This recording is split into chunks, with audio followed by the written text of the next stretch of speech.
This is the story of discovery and adventure about two guys who wanted to design theme parks, but didn't work at any major theme park design companies. So they just went ahead and did it, teaching themselves from the ground up. Rick Bastrup and Richard Ferrin, R Creative Amusement Designs, have been designing iconic and award-winning parks, rides, and attractions since 1982. His book chronicles over 30 of these projects and how they were designed and built.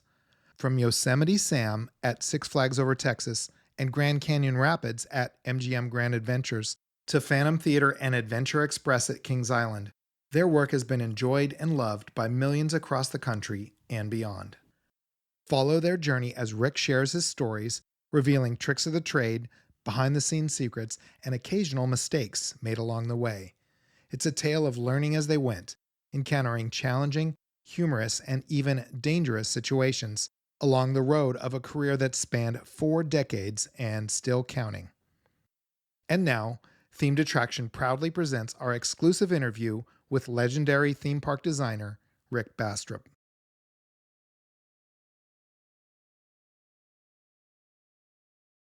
All right, well, my name is Nathan Naverson. I'm the founder of themedattraction.com, and we're here today with Rick Bastrup of R&R Creative Amusement R&R Creative Amusement Designs, a whole real Amusement Designs. Incorporated, yes. Yeah, and you've been around for some 40 years now, which is amazing. Yes, it is. We started a while back. I tell people I started when I was 8, but yeah, it's been over 40 years that we've been doing this work. Is that where you kind of got your inspiration? You went to a park early on and were inspired to do something with your career in terms of creatives? Absolutely. When I was a kid, we were fortunate to grow up in Orange County, and we moved out here in '55 when Disneyland opened. So I started going to Disneyland in the '50s, and of course we had access to Knott's Berry Farm, other parks that are around. I came and went. Pacific Ocean Park, which was my favorite park, even as a kid. I loved that park, and it's long gone.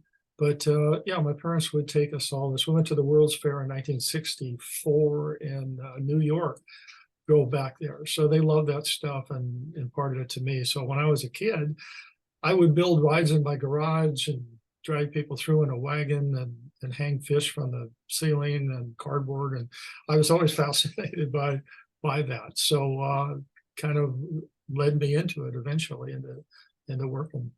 I just kind of marvel about the career that you've had and the fact that you were basically self-taught in all this, which to me is astounding. And then to be able to have the body of work that you've produced in the last 40 years is, I mean, I'm amazed.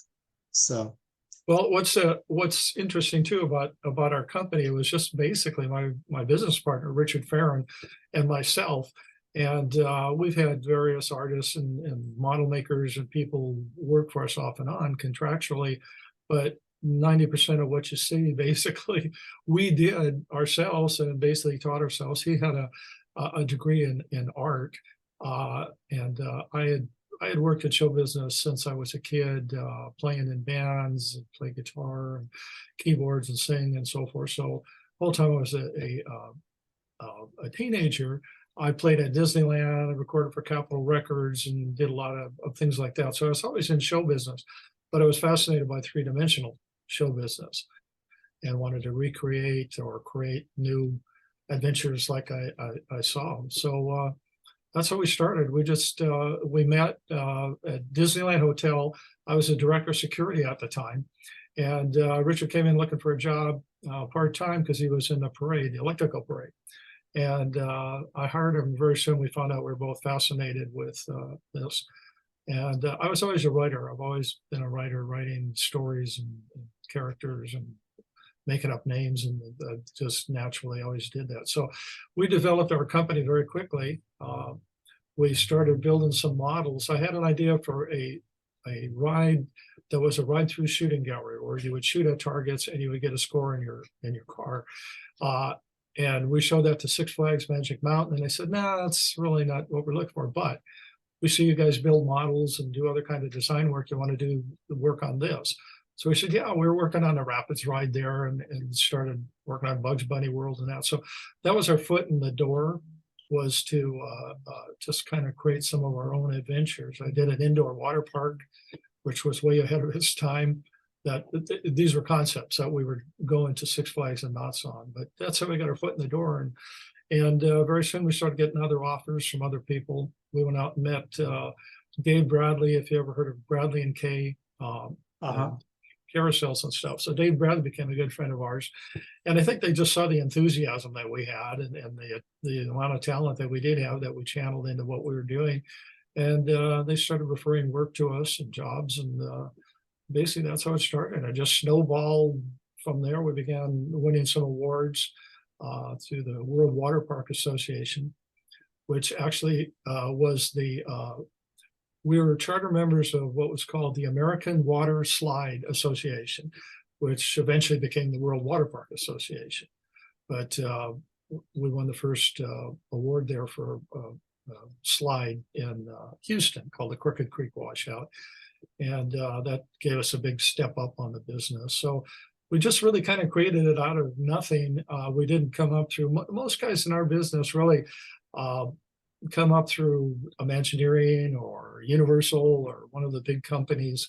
But we just decided to do ourselves our own way, and same what we do now. We just do it our own way.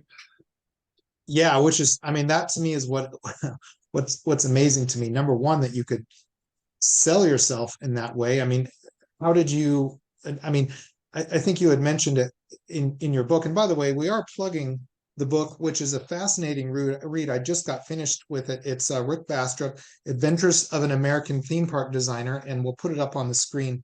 And this is your personal story of creating memorable theme park rides and attractions. It's available now only from Rivershore Press. We'll put the link up on the screen or down in the comments also.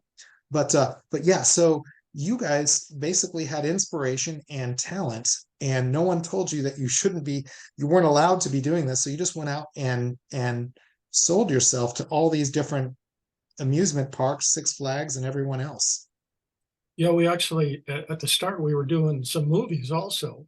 We would work on the Camp Snoopy model all day, trying to get that done for opening. And then we'd go up at night, and we had a movie called The Osterman Weekend. And it was a spy thing with Burt Lancaster and Craig T. Nelson and stuff. And Rick and I did all the special effects for the movie. It was like a spy thing. There was some arrow hits and people got shot in the water and that kind of thing. So we would do that at night and then come back and work the next day. So the movie thing kind of burned itself out for us. We didn't really care for it. It's all night work and that kind of thing. But anyway, we're going in that direction too, but nobody told us, they'd say, well, you're supposed to be in this business for 20 years in the movie business you can do the special effects. I said, well, we can do it. Oh, okay. So we did it. And so we just got our foot in the door in various things along the road. Yeah, obviously there's some talent and just some pure problem solving ability, just raw talent that you all had, in addition to the experience that you would acquire later. Let me ask you this: how in the world did you know what to charge people the first time? I really didn't. We were working models. We were doing some models by the hour. I can't remember what we made. It probably wasn't a lot, back in 1981 or so. But that's an interesting question. It just built up. From there, we were able to always charge less because we're not working with a big crew of people, right? Designers and all that. It was basically us and our expenses, as it kind of still is today, really. Yeah. Great artists who help us when we need it on specialty things. I'll plug them in, and I'm really good at managing. I mean, that's part of it, is managing these things and all the different parts of it: the lighting, the sound, the recording, the characters, the story, the sets, the colors, the graphics, the names. Yeah. All the parts that need to all come together to make these things happen. Yep. Now, in your book, you mentioned a story about how you guys became R Creative Amusement Designs. You were I think it was out in Texas. Is that correct? No, working actually, on an attraction. Magic Mountain. Oh, Magic Mountain. Okay. Right. We're working on all some stuff for the Dodgers, a museum they were doing up there. They pretty soon, they started coming to us for everything. And they would we'd walk in the door and they'd go, "Oh, R&R's here," because it was Rick and Richard. Right. R&R's here. And after a while, we were trying to figure out a name for ourselves. I thought, well, R&R works. Everybody thinks it's kind of rest and relaxation, but it's really Rick and Richard. That's how we Yeah. picked the name. And then we added on, um, designers of themed adventures and all that stuff along the road. Yeah, that's fantastic. And then you happen to meet Ira West and the Dual Corporation, and those folks basically designed every non-Disney and Universal park across the land for the 60s and the 70s. And you had a real good friendship with them. And then that turned into a lot of great attractions.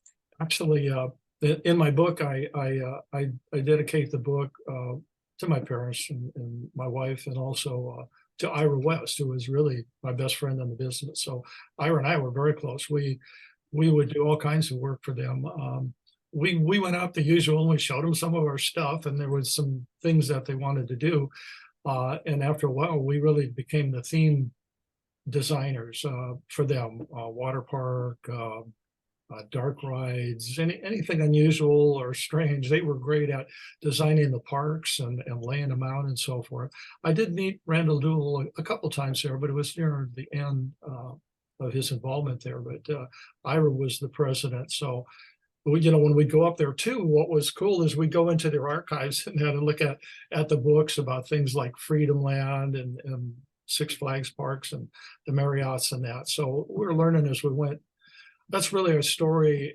In the book, I'm showing how we started learning and how we learned one thing, and this one didn't work so good, so we tried something else, and we went all the way down the road. So it's very much a learning thing, but I learned a lot from them. And even after the park, or the park, I mean, even after Dual closed down shop, Ira would still work on things, and he could get a hold of me all the time, and we'd talk back and forth on. So we were very, very close. I Yeah. know him, and he, I think, learned some from me about how to make Yeah. crazy. Well, that's actually a great question, because a lot of the people who read themedattraction.com are students, they're up and coming designers. And maybe you can share, is there a little bit of wisdom that maybe you could share that you learned from Ira, or you learned together during this process, that you could pass along to some of the students coming up into the entertainment industry? Well, one thing I learned from these guys, which would be Ira West and Ron Toomer from Arrow. Okay, Arrow. Aerodynamics, yeah. So Ron Toomer from Arrow and Ira West and Bud Hurlbut, Dave Bradley. These are all people I got to work with, and we would hire them to do something, or they'd hire us to do something, back and forth. But it was a different kind of a time too. Everything wasn't on computers, and nobody talked to each other, and that kind of thing. So the kind of stuff they got imparted to me was really kind of respect for our guests. I think I picked that up from Bud and Ira. Respect for them, and taking care of them, making it as comfortable as possible, queue lines and that kind of thing, and making stories simple that people could have a good time understanding. So we were just very fortunate at that time to do that. And I've always taken time now for anybody who gets a hold of me or is interested, younger folks, and that want to be in the business. I'm always glad to do some referrals for them and help them out, because that's what happened to me. When I started, I was fortunate to meet those legendary characters. Absolutely. So, yeah. So one of the things you talked about in your book was Coconut Creek washout. Could you talk about some of the development of that? Because there were just some fascinating stories in the book, and maybe you want to relate a little bit of how that worked. Absolutely. That was our first big project. And actually, it's the Crooked Creek washout. Oh, Crooked Creek. Okay, I'm sorry. The background I see there is probably you're thinking coconuts, but it's Crooked Yeah. Creek washout. Okay. And we were again doing work for Magic Mountain and that, and Dave Bradley got a hold of us and said some people got a hold of me, and they have a water slide in Houston, a 3 water slide, and these were back in the days of the early 80s when there wasn't any water parks. I mean, we worked on the original, or one of the very original water parks, the Raging Waters up in San Dimas were part of the design theme team and all of that. But back to the Crooked Creek washout, he had a miniature golf family entertainment center and a three tube water slide, and he wanted to do something with it. Well, at this time, nobody really knew about theming or anything as far as water parks or water slides. It was just a slide along the road. So we went out and looked at it and came back and came up with a design that was just flat out the door into the sky. The loading station was a water barrel with water pouring out. There was caves with dynamite explosions and wolf hanging in there, and down through a sawmill where you headed straight for the saw, and the saw was turning towards you, and you dipped right under as you went through. And a big pumping station out down by the pool, which was pumping water into sprays that were coming down. So it again was nobody had done it, but nobody told us we couldn't do it. So we designed it and went out and helped procure things, and we actually hired Dave Bradley to do the animation and the pumping station, a lot of things for us, and opened that up. And I don't think anybody's done anything on a slide like that since. I mean, I've never seen a slide decked out to this was. Yeah. And maybe you put a picture up on it because it's really hard to describe. But like I was saying earlier, we got invited to the American Water Slide Association meeting, and we won the first innovation award. And that kind of took us up a couple steps. People got to know who we were more, and more people were contacting us about that with the articles and so forth about it. Yeah, absolutely. Raging Waters was one of the first water parks really in the world. They kind of took off there after I think George Millay founded one of the first or the second ones, and then you guys with Raging Water came along soon after. How was that first Crooked Creek washout received with all the theming for the first time? That must have been groundbreaking. Yeah, people loved it. People loved it, and it was really unusual. It doesn't exist now. It's like things in the amusement business are around Yeah. for years, and for whatever reason, you sell the land for a condo or something, and it's gone. But we've got great pictures on it. But people love people loved it. It was really unusual when we did all the theming and some of the design work for Raging Waters. That was one of the first. George Millay was doing stuff in Florida, and we worked on that there. But it was so unusual that we filmed a show one day. Holly Palance from Believe It or Not came out, and they filmed it and said, "Believe it or not, here's a pool, and it actually makes waves, and it's not by the ocean. Okay, and here's a slide that comes down the hill." It was so unusual that they put it on Believe It or Not, show. So yeah, we were fortunate to be right at the very start of that business, and still we worked on over 40 water parks over the years. Yeah. And you guys have really kind of, for a while, you were developing a lot of water attractions. And I feel like it felt like you guys kind of became the water park guys. Is that right? Yeah, Among other things. yeah, and at the start there, we were doing a lot of stuff. Now there's a lot of companies out there that supply a lot of the thematic stuff as part of their package or design. But way back then, for a lot of years there, we were one of the top guys because it was just unusual what we were doing. Again, nobody told us you couldn't theme a slide Sure. run it through a Yeah. tunnel or a cave or dynamite explosions as you went through. And that's what we did. But I say we worked on water parks on various different degrees, sometimes doing a lot of design on it, and sometimes just doing the theming or designing all the buildings and the graphics and the colors, banners, music, and all those, all the frosting. I call it, a lot of what we do is all the frosting on the cake. The cake is the water slide. Pick all Yeah. the colors and that. So, and then we've done a lot of rehabs too, like Noah's Ark up in Wisconsin at the Dells, or Indiana Beach. We've gone through and basically rethemed the whole thing, colors and signage, buildings and effects and all of that. That's always challenging but fun. Yeah. And I feel like if there was a theme to both the book and your company, you're really into good lighting and good graphics and good sound, along with, good appropriate show writing, along, that matches the theme of the attraction. Yeah, lighting is actually whenever we're doing a themed adventure, which is or a dark ride. That's really our favorite thing to do is dark rides. We love dark rides. We did Phantom Theater and up at Kings Island and Yosemite Sam ride, uh, at Six Flags Texas, or at Highland Hills, the Voyage to the Center of the Earth, or the Pharaoh's ride. Those are all dark rides, and so we really enjoy doing that. But in a dark ride, the lighting is absolutely critical, and the the way the lighting is set up, it's all changed dramatically now from when we started off. I used to be up in the rafters myself with the Fresnel lights and all that, focusing them up on the scenes, and then putting in the color gels and all that. I mean, that was fun. Now it's all LED lighting and DMX DMX.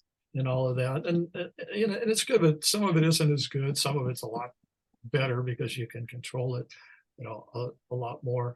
Um, I'll tell you a little lighting story. When we did Six Flags over Texas, Yosemite Sam and the Gold River Adventure, which we can talk about later if you like. That's one of my Yeah.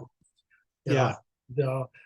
Anyway, we went through that and designed it all. I designed all the lighting myself because it's critical, and then I get up and focus everything and do it myself. Well, we did that, and then came back after a week. We were working at the same time we were building Phantom Theater at Kings Island. So imagine just two of us, and we're back and forth working on that stuff. But Mr. Larry Cochran, who is a friend of mine, is not with us anymore, but he was the president of Six Flags. Great guy, great big, tall Texan guy.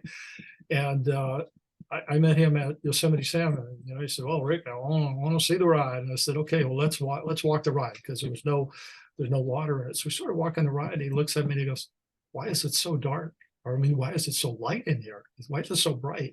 And I had to tell him. I said, "Well, somebody in the park decided they were going to save some money and took out all the dimming circuits, right?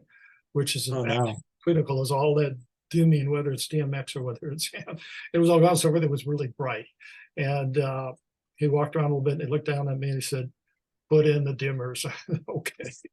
So talked to the people, in the park. Obviously he did, and pretty soon we put an old dimming system back in it. But that's just a story about how critical the lighting is, and how if you don't, do a ride or take the time, uh, like we did for the MGM, for MGM, the stuff we did for them in Las Vegas, the Deep Earth Expedition, and that was all lighting. We had to redo. That's another story.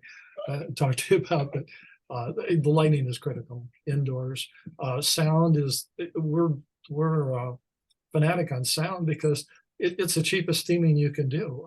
You put the sound of some frogs under a bridge, and all of a sudden you got a themed adventure, and it didn't cost you, not much.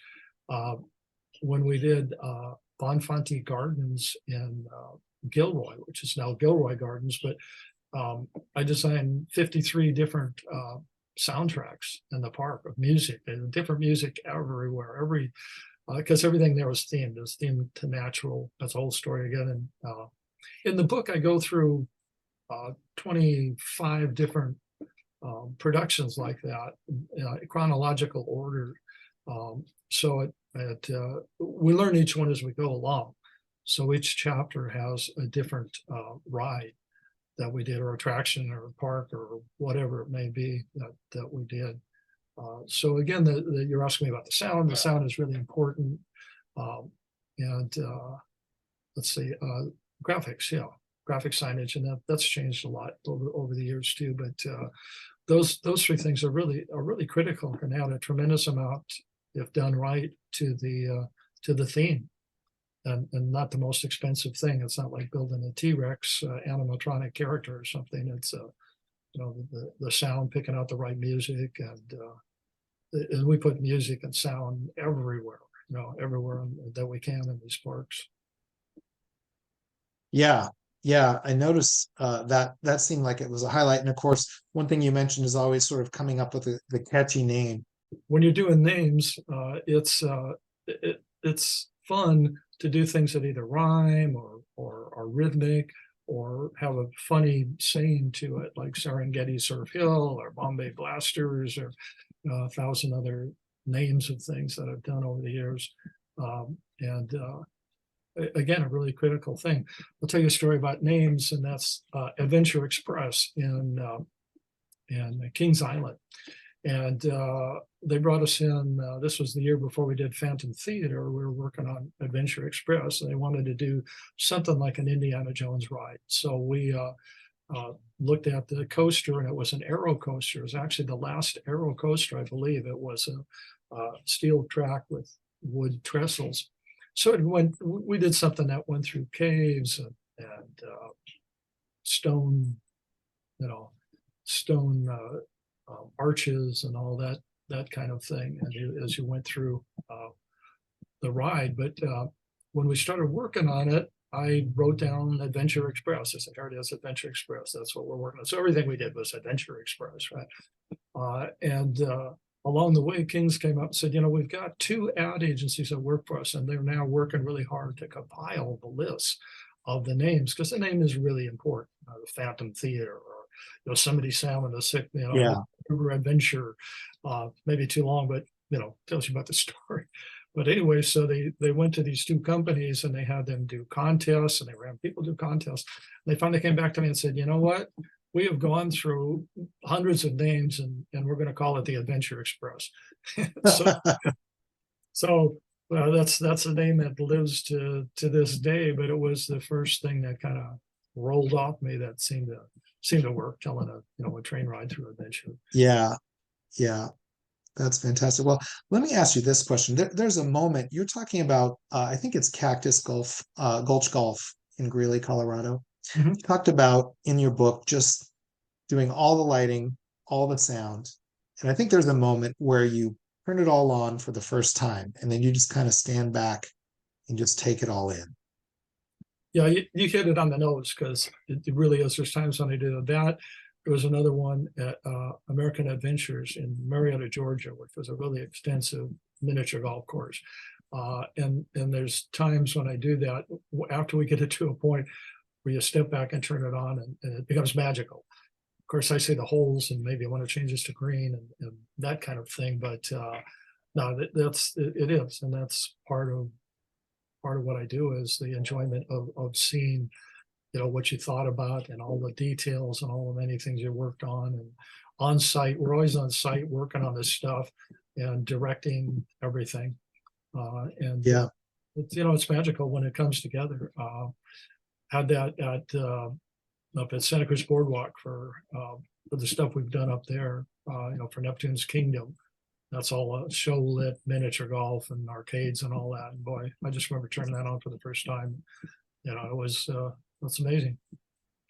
Are there some, some good takeaways in terms of best practices that you learned, some things that you learned not to do, some things that you unexpectedly found worked well when you designed both that course and some of the other ones? Well, when we did that, it was again that was more at the start when we were doing the Crooked Creek washout, and somebody had referred them to us, and the guy wanted to do a miniature golf course, and he wanted to make it a real fancy miniature golf course. That's the way he described it, and wanted to do it in the Old West. So basically we did a concept design, and I did a barrel in the middle, and the barrel had two vultures that sat up there and looked around and talked to the guests as they went by. And there was a town, and the door would open and a talking horse would talk to you on the 18th hole, and all of that. But the actual golf course itself, they want us to design it, and I've never done that. So I took a measuring tape and went out to Castle Golf and some places around here with a notepad, measured and played miniature golf, and then just measured everything: the widths, the lengths, the distances, the heights, and all of that. So now I knew what it was. So when we designed that, I just laid it out and designed it all from scratch. The only thing that I worry about a little bit was the water drainage. Well, the water drained out, but beyond at Santa Cruz, I designed that miniature golf course also. Well, that was really compact, 5,000 square feet, and we really had to compact it in there. But again, it was just a learning process. Nobody told me we had to have somebody teach us. We just looked at it and said, we can do that. Something we like to do is I like to use different colored carpets, which is fun. Instead of just the green, I like to use carpets that match the scene, a blue, an orange or something like that. And we do a lot of work like that, around the country. And we just haven't done it too much recently, but going in and changing the carpet out, adding buildings and sound, and that again, sound everywhere, type of thing. But there's a lot of companies out there now who are just specializing in miniature golf, and probably, depending on how exotic it was, and probably have one of those guys actually design the holes off of my direction, and then we do the theming. That would be the way I would approach it. Yeah, so they would handle the actual golf, the miniature golf itself, and then you would do the Yeah, sets and the we've done scenes and whatnot. enough of it, but I'd let somebody else do that part. So Yeah. what we do too is we can work in conjunction with some of these other companies back and forth to create some of the stuff. We do a lot of stuff with Sally Corporation, the guys who are animatronic wizards down in Florida. I'm sure you know them or know of them. And Yep. we do a lot of work with them. We've designed some of their rides for them. We've brought them in on various rides and dark rides and animatronics and stuff. Part of what we do too is collaboration with some of our friends or experts at some of this stuff. Yeah. And by the way, what I did, and this is maybe just a hint for someone else who's reading the book, I would actually go on YouTube, type in the name of the attraction, go watch it, and then read the description. I was just a kid in a candy store. So What's amazing how many, almost all of these attractions you can do that. You can dial in, and I'll dial in Adventure City or Lost River of the Pharaohs or something. There'll be dozens of websites, fan websites and family websites, and people have taken their kids out and want to show it to you. But Lost River of the Pharaohs was the second innovation award we won from World Water Park. And that takes you with a tube ride, but it takes you down into a temple, into a pyramid, and you run into cobras and talking statues and a mummy and a lot of different effects and illusions and stuff in there. And we've added a lot over the years too. And we did that a long time ago, and they bring us in and we add a new illusion effect of some kind, but it's really a dark ride.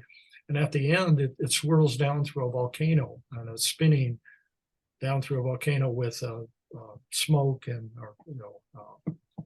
red lights and so forth, and the sound of rumbling volcano. And, so that that's one of my favorite ones. From there, the next one we did with them was Voyage to the Center of the Earth, which was another dark ride where you meet dinosaurs down in there. And we were thinking, and we won the third innovation award for that one, just happened to.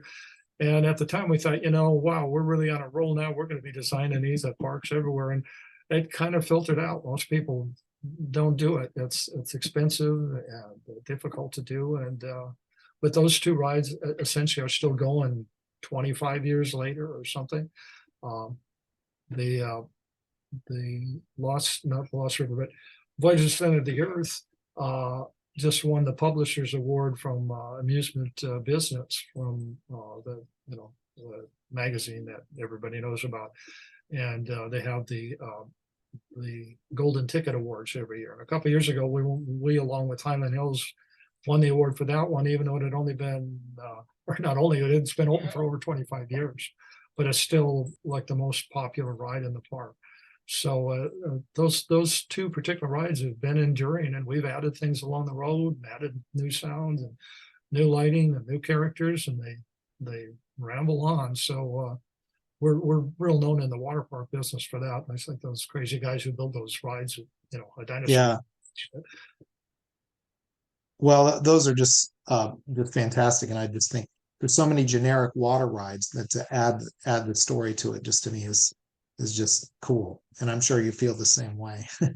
Yeah, So, and obviously it's tougher than it looks because people aren't doing it. You got to deal with lighting and sound and upkeep of animatronics and in a watery environment, and lifeguards where the lifeguards are stationed, and safety things, and there's just a lot of things involved with that. And we could certainly design one tomorrow. But those two were, like I say, a long time ago, and they're just enduring, and people love them. And you can dial up, like say, on the internet now, and it's amazing. People ranting about these rides, and we designed and built them long before they were alive. So how do you deal with water? I mean, I heard, I think it was a guy from Whitewater West one time who said water is sort of like Jurassic Park dinosaurs. Water will find a way.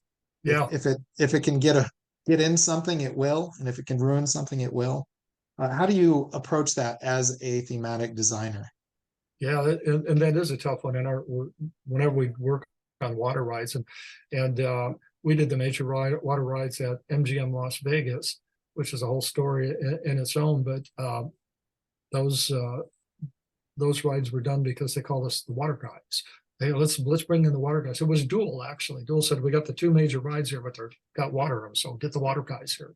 So we design those. But yeah, it's tough because you've got not only that, but you've got rust and that kind of thing, dealing with animatronics or lighting and that. So you just do the best you can to keep them out of the water and keep them from getting wet, too far. Some of the stuff at MGM I did, we go into a bank robbery in progress. It's a water ride called Grand Canyon Rapids. It's long gone now, but it was really a spectacular tube ride. Again, nobody's really gone to that extent again, and it goes into a flooded town, and then into a bank where there's a bank robbery in progress, and the marshal is up shooting it out with the bad guys, and they're on the other side, and they're shooting back and forth, and explosions of a shotgun and so on. But they're up higher, up a little bit higher. But the funny thing is the marshal is me on the front of the book. It's me and the marshal, and they did a 7-foot version. Garner Holt did of me as the gunfighting marshal. So that's actually what the cover of the book is. The publisher liked that picture so much they wanted to use that, but it's keeping it out of the water. I guess the best you can do. Get them up Yeah. rooms in that, and although we've done stuff with characters coming out of the water, water characters in that, certainly. And that's a whole different, kind of way of doing things. Yeah. So one question I have to ask you, and this is just from a designer's point of view, you worked on some of these it's an inner tube ride, dark ride, and then you've got Adventure Express, which is it's a roller coaster. How do you tell a story on a slow, or how do you differentiate telling a story on a slow ride versus a very fast ride? So you have a lot less time per show scene, and how do you approach that? Sure.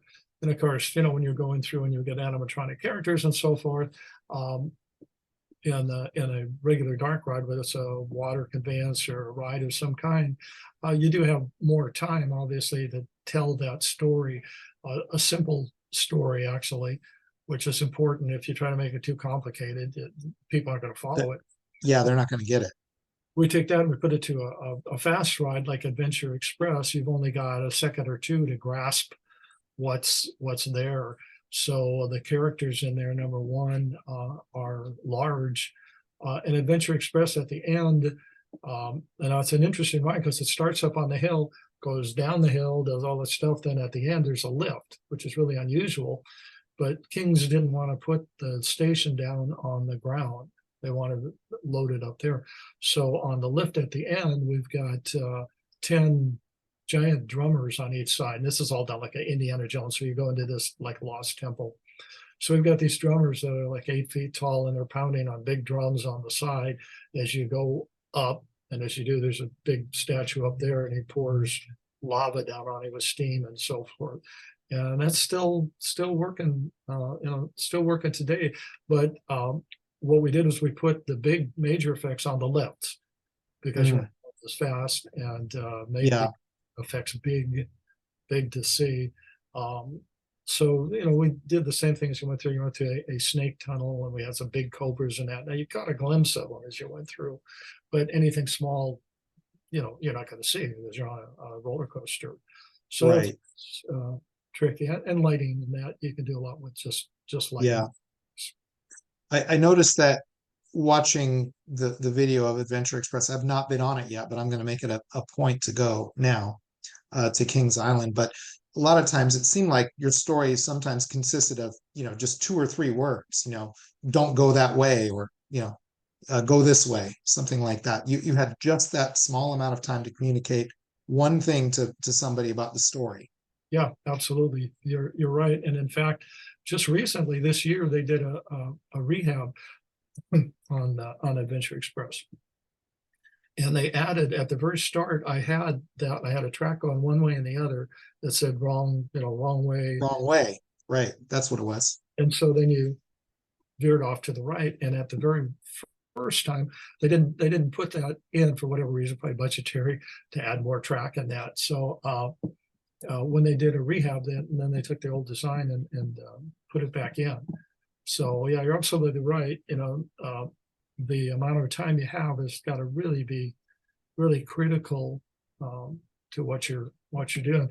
I'll tell you a story about timing, and that's another story about Yosemite Sam. It's one of my favorite rides. I played all the guitar parts and helped compose the music for it, and it's all about Western shootouts and all. I'm a big Western guy, so it's one of my favorites. But I wrote the scripts for that and brought it to Warner Brothers, and we were working with Warner Brothers on it. And the people from Warner Brothers, they looked at it and they said, we need to really write the scripts on this because it's it's our characters and so forth. I said, fine, go ahead and write it. So they wrote these scripts, but they were like a couple minutes long. Well, now when the boat goes through, this was a boat ride. There's only so much time. There's maybe 10 seconds or 5 seconds or 12 seconds or whatever it might be going by. And in that time, you have to impart a message. Whether they're talking to each other or they're talking to you, back and forth, you've only got that much time to do it. And so if it isn't fit into that, it gets garbled about what's going on. Now, there's 2 ways to do it. You can do an activated sound where a character talks and says 10 words or whatever, or you can do a continuous sound. So when the ride opened for testing, first of all, they got on the boats, turned everything on, and they got a hold of me and said, we can't understand what the characters are saying from the boat because we're only getting pieces of it. And what we did is we had gone to Warner Brothers and recorded all the voices, which was really fun because it was all the people who do the voices now. So we have one guy who just does Yosemite Sam, I hate that record, and he can only do it for so long because it tears your throat up, right? So we recorded that with him and with Bugs and Tweety and all of that. So we went back in the studio and we recorded it all to my scripts because I had timed them out. So Right. that was a lesson learned, and the stuff they wrote was great. I used a lot of their like phrasing, but I put it into the correct timing. And In the so short 10-second sequences. Yeah. So was Yosemite Sam, was that a continuous loop, or was it triggered by each it was both. long? The background music, there was there were actually 4 different soundtracks in it that we basically composed with a composer, the music, and it's on the internet, I think, and we listen to the music. It's a lot of fun. And we did a continuous loop on those. And then there were a few scenes where Bugs was deputizing Daffy Duck and Tweety to be his marshals for his Texas Rangers. Okay, it's got to be Texas Rangers in Texas. And some of them are activated and some are just are loops, but that just comes with with experience from doing that. So that's how we did that. So we got to go into the recording studio with all those characters. Originally, Mel Blanc did everything. That was a long time ago. He did all those characters, and so it was just amazing. Sure. Now they've got like 6 different people who specialize, at least at that time, to do it. Yeah, and I tell you what, I grew up with Mel Blanc. I don't know about you, and so now when I hear the new ones, I'm like, that's not the right. Even Kermit the Frog at Disney is not. It's not Yeah. the same Kermit, Yeah, So it's amazing. Try to duplicate it. it's not as easy as it sounds. Yeah, yeah, I'm sure. And then of course you worked on some of that lighting to get the desert Southwest perfect to look like the cartoon, which is real important for Yosemite Sam as well. Yeah, absolutely. Yeah, that actually we had when we went in there, they had this old ride called Spelunkers, and it had artificial rock work all over. So we took that rock work, instead of tearing it out, we repainted it exactly with that Oh, golds and oranges and browns and all of that. So a lot of that was actually the original rock work, and we worked the characters and stuff into that. That was one of my favorite rides, and it lasted about 21 years, and then a flood wiped it out a couple years ago in Texas. mm, The weather in Texas, we love yeah, Texas. The weather there can really be. I've been in uh, hurricanes and tornadoes and violent storms and that, working on water parks there. But yeah, yeah. wiped the ride out. But 21 years, pretty good. Yeah. Got the pictures up, So, you can so see. with that paint work, was that painted in blacklight or was that painted using natural paint colors? No, everything there was done with regular lighting, with colored gels. That wasn't black lighting. Oh, We did okay. we did the cave train adventure at Santa Cruz, was all in black light, but most of what we do is in what we call show lighting. Yeah, that makes sense. So show lighting versus black lighting. What's the difference in terms of how you approach those two as a designer? There's got to Well, be, I mean, what should we keep in mind when we're working in one medium versus the other? yeah, I prefer the show lighting, and designing it, the colors and the paints and everything, and show light condition, which would be somebody that doesn't really follow that, would be, say, like Pirates of the Caribbean, right? That would be in it's all show lighting, it's not black light. Then you see a lot of rides, usually more like the spook rides and those kind of things, the ghost rides, and that will have a lot of black light, painted black light, which is a word for ultraviolet light, which you do the painting, and then it looks like it's lit up. When we did the cave train adventure, originally that ride was there. It's quite a story how we developed the characters in that, and used some of the old characters, but we completely rehabbed the ride with a whole new story. And those characters were all painted totally in black light paints.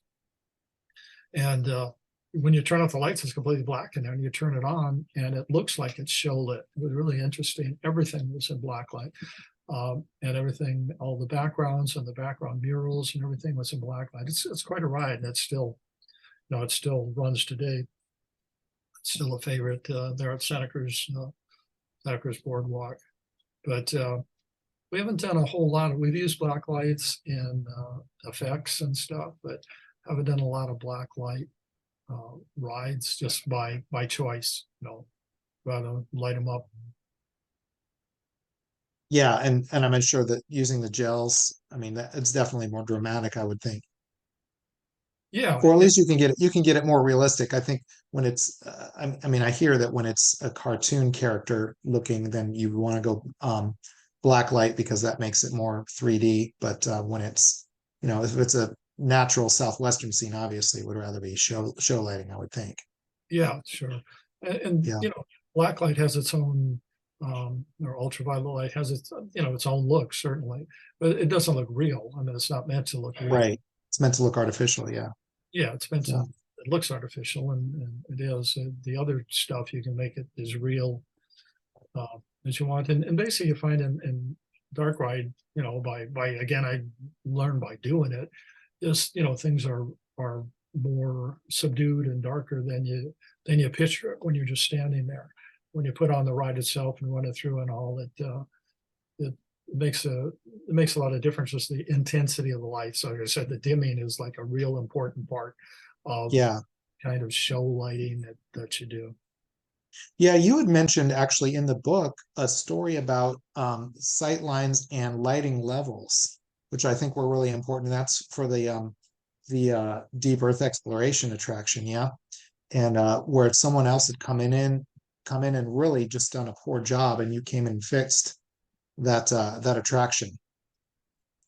Yeah, well, we were working on MGM. That was a dual park, and they brought us in to do the backlot river tour and the Grand Canyon Rapids rides. And while we were doing that, those were immense rides with all the water and characters and effects and all of that. The Backlight River Tour, we had a 43-foot Bell Huey helicopter which came up out of the ground next to the boat and fired machine guns around it. So it's a pretty complex type stuff we were working on. And at the same time, I was writing the scripts and working on the characters inside the casino. They had several characters from the Wizard of Oz, that Glenda the Good Witch, and the Wicked Witch, and that. So I was writing all the scenarios for them, and Sally built them. We were working with them. But anyway, back to deep earth exploration. While we were doing all of that, they were building deep earth, which was really a fun idea that I think Ira came up with, Dual came up with it. And it was a simulator, maybe 15, 12 people sat in it.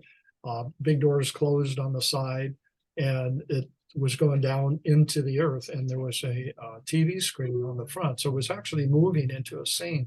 So it would get to a scene. When it did, the door would open up on one side or both sides, and you could see the scene which matched the video, which was, very cool idea. But what happened is the guys who designed it and built it, they put the lighting in, and they lit it up without thinking or being able to see what it's like riding in the car. So the car gets very dark and you're watching the screen, and then the thing opened up. When it opened up, it was like Close Encounters of the Third Kind. Just a beam of light came in so bright that you couldn't see the scene. So they didn't have the opportunity to, like I did, to be able to look at it and design it, with the ride working. So anyway, we went in and completely redid the lights. We took out, I think, about 3/4 of it, and took the lighting down to about 15 or 20%, and we actually rebuilt the scenes, and it turned out to be a pretty cool attraction. It was really unusual, but in that the lighting was everything, and Yeah. we ended up And with, it was realistically, when that opened, it was just about one of the first simulator attractions. Really, we had Star Tours and Back to the Future, and then this came on right around the same time, right at the beginning of the simulator craze. So this was pretty cutting edge, and it was on a ride track versus just on a motion base, which was kind of cool. yeah, it was a motion base and on a track. It was quite an attraction, and like ahead of its time. I don't know if anybody's built one like that since. Yeah, fantastic.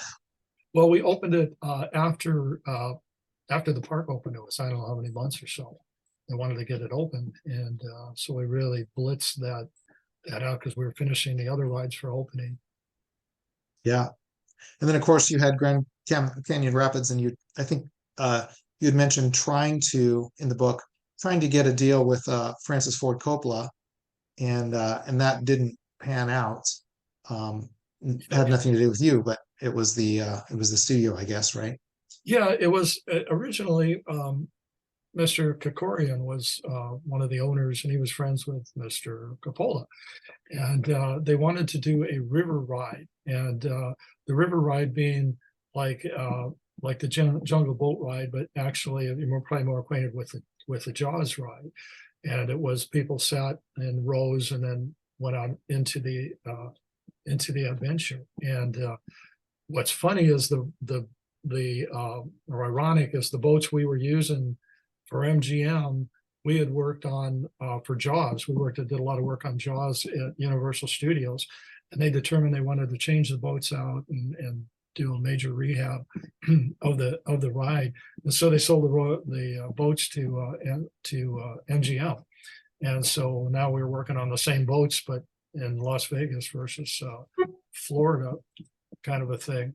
But yeah, and actually, come to think of it, I remember that you had talked in the book how you had raked the boat seats both at Jaws, and we'll talk about Jaws here in a second, but just raked it so the boat was not a flat, almost like a Jungle Cruise type boat where everyone sits at the same level, but almost more like a theater, a small theater on a boat. Yeah, which was cool. It was a tiered boat, and that way you could see up and over the other people rather than being flat on the boat. But Yeah. we ended up utilizing that for that. And and you were asking me about Francis Ford Coppola. So anyway, there I got on a tangent about the boat, but they wanted to bring him in and do a boat ride for Apocalypse Now, and it got with me on that thing, and I scratched my head, because Apocalypse Now is an incredible movie. I've seen it many times, but it's not exactly a theme park attraction kind of movie, right? So we would go up, Ira and Richard, myself, we'd go up to Hollywood and meet with Mr. Coppola a couple times. We went to his house, and just a cool guy, very gracious and friendly. And we were working on the ride, and how I was coming up with an idea about the making of Apocalypse Now, or so how do we do this? We were talking about having the B-52 with a iconic tail sticking up out of the water. It's one of the iconic things in the movie that you go by around the B-52 crash. But somewhere along the line, they didn't work the deal out. Whatever happened, they didn't work it out. And so then it went back to, let's make movie themes of different things. But I did use a helicopter at the end. I called it Jungle Storm. And so we raised the helicopter and the effects and all that with that. But that was originally what it was supposed to be. And I would have really loved to work with Mr. Coppola, but then again, too, it was like, I'm not sure how we're going to pull this one off. Yeah. And fit into the family entertainment kind of. Right, because Apocalypse Now is not exactly your best family friendly movie, but an adventure definitely is. Yeah, I've seen it many times, and it's try to figure out how to shoehorn that into it. But yeah, one of the stories, pretty dark, unknown stories of the MGM theme park. Yeah, exactly. So, and then after you went, well, and actually one thing I thought was pretty neat was you talked about the Huey helicopter coming out of the ground. There was something wrong with propellers, and you ended up having to use ropes to simulate the rotor blades. That was interesting. We had I wanted to do the helicopter. Basically, there was a pit next to the waterway that went 19 feet in the ground, and down in there was a helicopter, a real Bell Huey helicopter, 43 feet long, and we had two pilots in it and a machine gunner. Well, the pirates had, well, not the pirates, pilots. They had helmets on, and they all had helmets and that. So when that thing came up and they were looking around and flying, it looked like these guys were flying it. Well, in order to make that illusion work, we had to have the helicopter blade turning. So that particular thing, we worked with at MGM. We worked with AVG. We worked with Sally. We worked with Garner Holt Productions, all the top animatronic people, because we had so many animatronics in that going.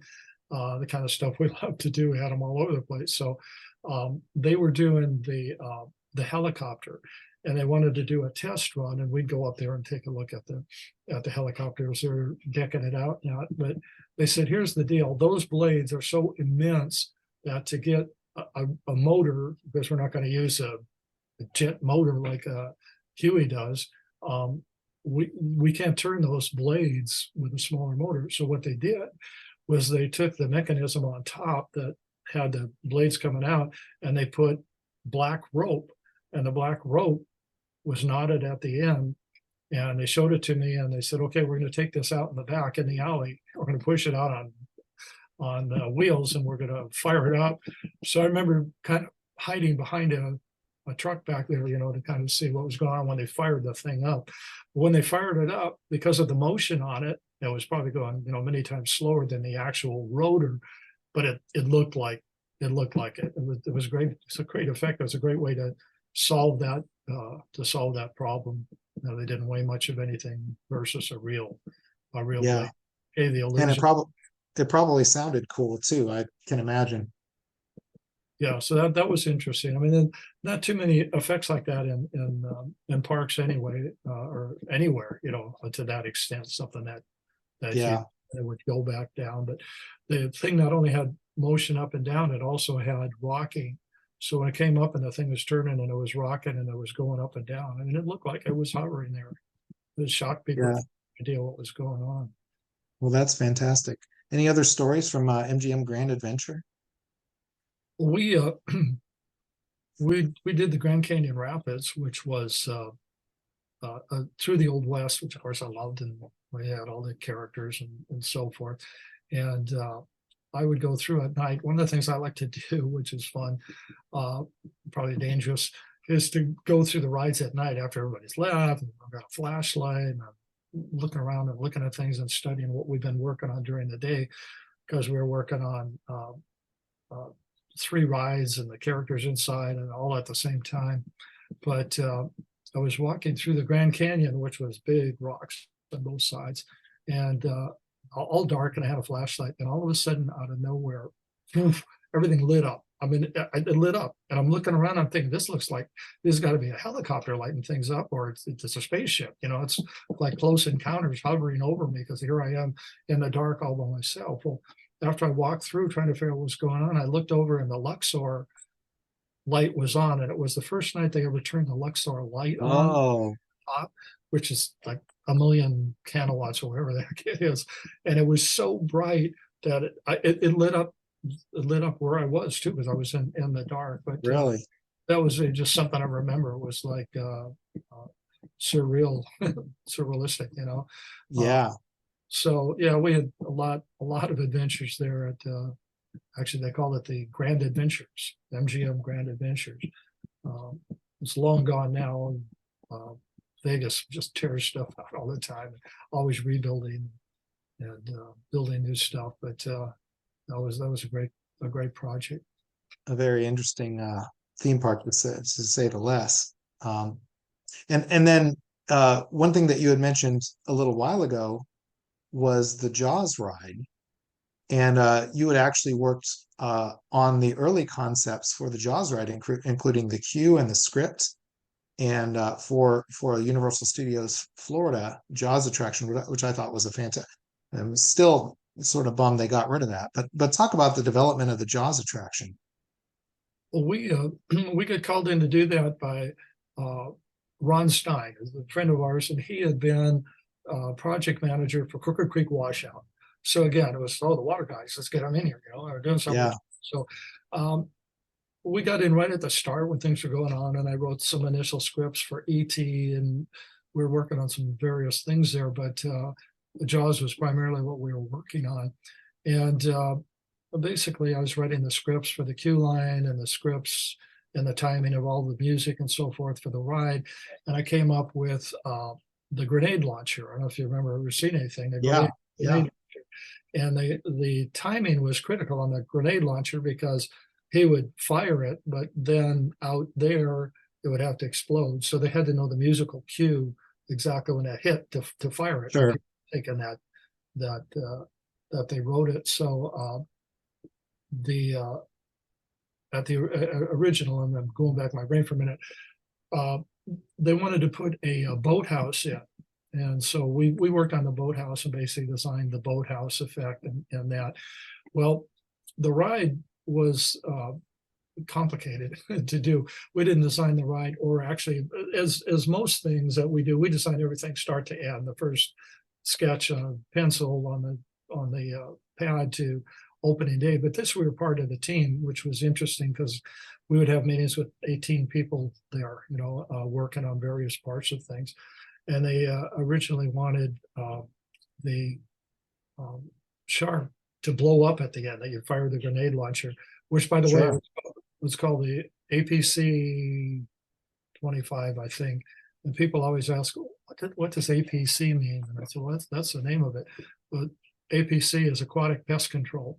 That was my little inside joke there, and what's going on. But anyway, the Jaws would come up, it would come at the boat, you'd fire the pest control at hand, would go down and it would blow up, and meat would come up, which would be fiberglass type stuff, come back down with blood, and then it would collect in a reservoir and get ready for the next boat. And when Oh, it okay. worked, great, but it was a great idea. But to keep that running was something else. It wasn't, I was working on the scripts and that. We weren't working on the ride itself. So Yeah. anyway, we kind of finished up what we were doing and went on, because we were doing Phantom Theater at the time and working on getting Phantom Theater open. And so the ride really didn't open up for like 3 years. So we weren't really involved with any of the hassle there. We were just working on the show, the music. I watched the program or the movie 24 times, and just an incredible movie. And I still watch it when it comes on. It's one of those you go, well, I'll watch it for 5 minutes, and you end up watching it again. But to pick out all the timings and the music when it started and ended, and the announcements and all of that. That's basically. Those are the announcements throughout the queue and things like that, to sort of to tell you what's going on with the story. Yeah, well, basically what I did was an amity radio show, and so there was different news effects. We played some music, and from the actual movie, there were some good music tracks that I could use that sounded like that would work on a radio station. So there was a radio station, and on the radio station they would be making announcements about problems with a helicopter out there at Jaws, and people were missing, and all of that. So that's basically what we worked on with that ride. We really didn't work. It was one that we really didn't do a lot of stuff on, but it was interesting to be involved in that whole thing, being in the middle of it. In the same year, you opened Phantom Theater, which Phantom Theater was a very interesting ride, and very much like the Haunted Mansion. One thing I with an Omnimover type system, continuously moving belt type ride. And one thing that you mentioned in your book, which I thought was interesting, was the fact that you did not like horror as a genre, and that you preferred to keep things very family friendly. Talk about that, and how you molded Phantom Theater based on that. We've had opportunities in the past. There's a lot of stuff around, even movies, because we're talking movies that were horror and that, and we won't do it. It's not what we do, and not what I want to present for what we do. But we do things that are adventurous and fun and a little spooky and fun, and that's what Phantom Theater was. They originally came to us from Kings Island while we were working on Adventure Express. They wanted to do a dark ride to fill in the boat ride that was there before, the Smurf ride that was there. And they wanted to do a continuous chain line drive system, which they eventually got from Morgan. Dana Morgan's a good friend of ours, and they did a beautiful job on the ride system.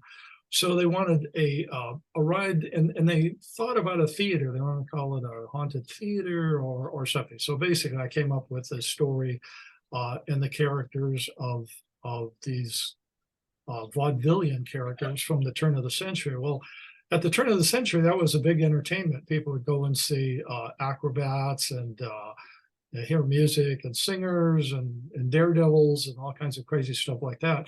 So I came up with this group of characters, like the Great Garbanzo, and he's a daredevil. He's always blowing himself up with a stick of dynamite, which here, I'll get a, well, there you go. There's his dynamite right there. Yeah. All that's actually all that's left of Garbanzo. People who know the ride will know this. This is the Great Garbanzo, but you can see how his hand, how the hands are. All the characters in there were 7 feet tall, just like we did at MGM, so you could see them. Anyway, I'm getting off track here. So the story was all these characters, Willard Warbler and Hilda Bovine and the opera singer and all that, but they refused to leave the theater once it was boarded up, and so they just stayed in there doing their acts and so forth. And they eventually turned into these kind of phantom-y characters. They really weren't ghosts or dead or anything like that. The theater itself was kind of a spooky place with weird things happening in it. But all the characters themselves were not meant to be horrific. They're meant to be just a lot of fun. And what's amazing now, you're probably acquainted with, they shut it down 20 years ago. They only lasted 10 years. I put another ride in. And it's so missed by people that they actually did a stage play last year. You're acquainted with it, the Encore stage play, and with music and all that. And they run it the last 2 summers with all the characters. I was out there last year talking to all the actors and so forth about it. And they actually have posters on the Phantom Theater you can buy. They've got pins you can put for Maestro and the various characters you can hang on your shirt. People send me pictures of their kids dressed up as Maestro and the Great Garbanzo for Halloween. So it's just amazing, enduring quality of that particular ride, the characters and all of that. So Yeah. they say it only lasted 10 years and yet it's still alive. When I went out there, they actually had a big display in the lobby of all of our renderings and working on the actual model of the ride and that.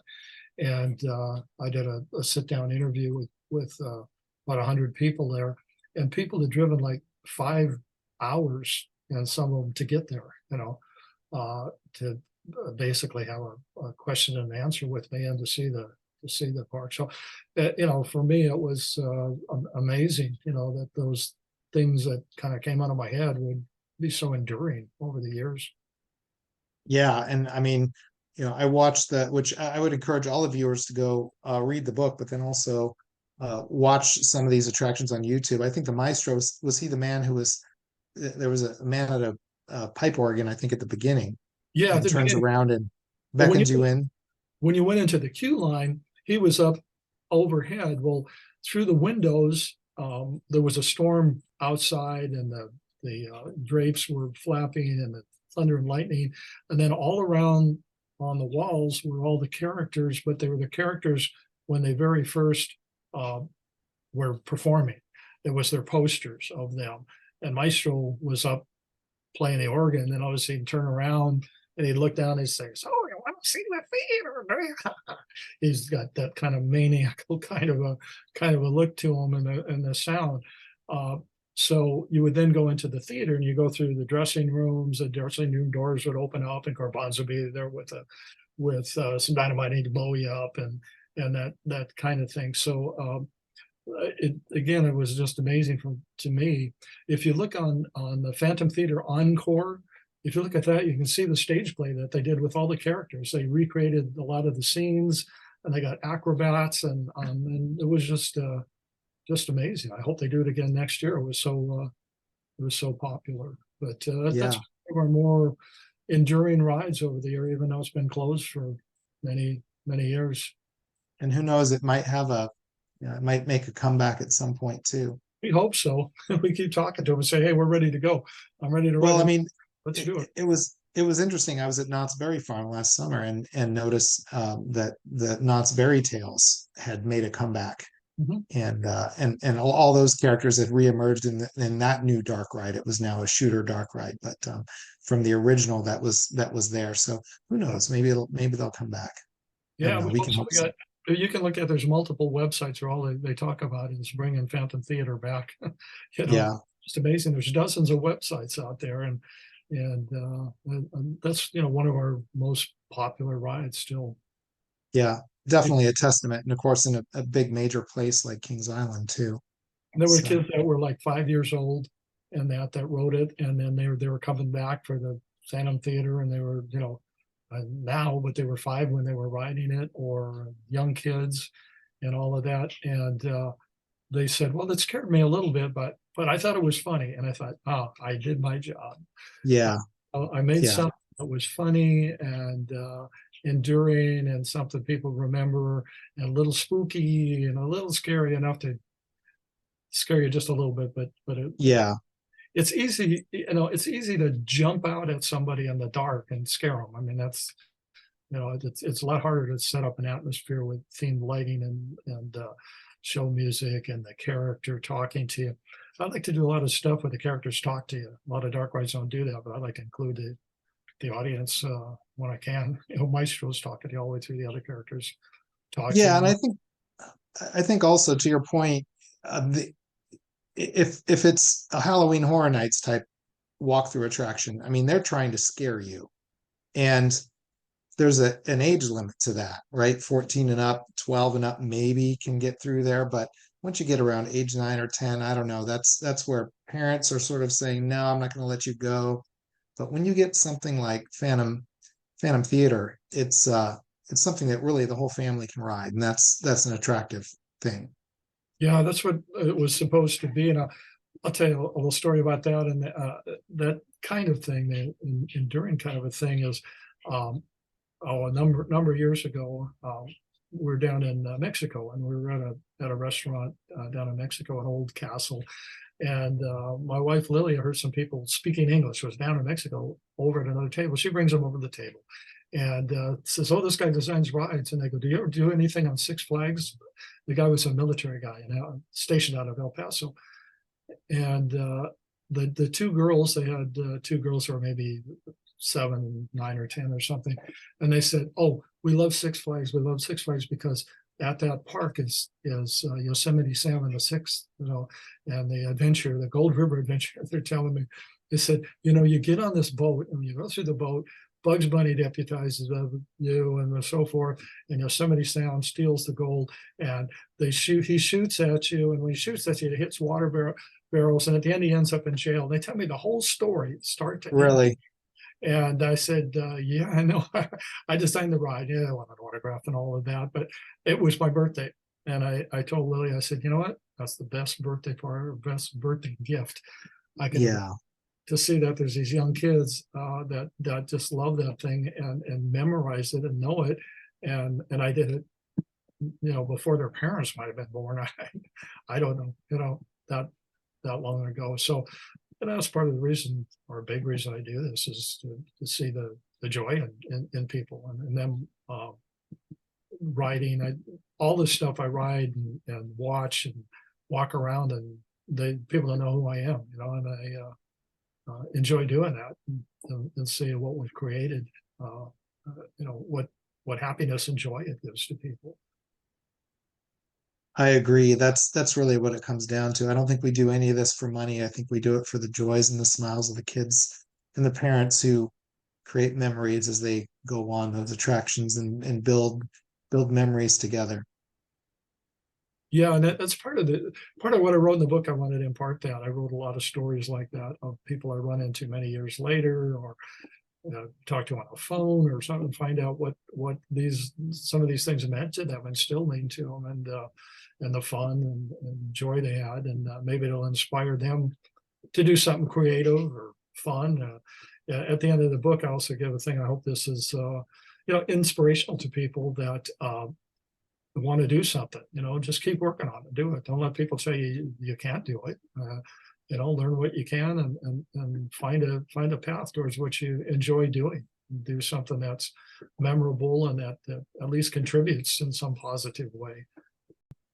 Thank you, Richard, for your time in telling us the stories about your wonderful career. And again, your stories can all be found in Adventures of a Theme Park Designer, only available on rivershorecreative.com and soon on Amazon. But right now, only rivershorecreative.com, and we'll post that link.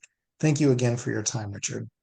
Thanks, Nathan. I enjoyed meeting you, and we'll talk in the future. Thanks for Absolutely. All right.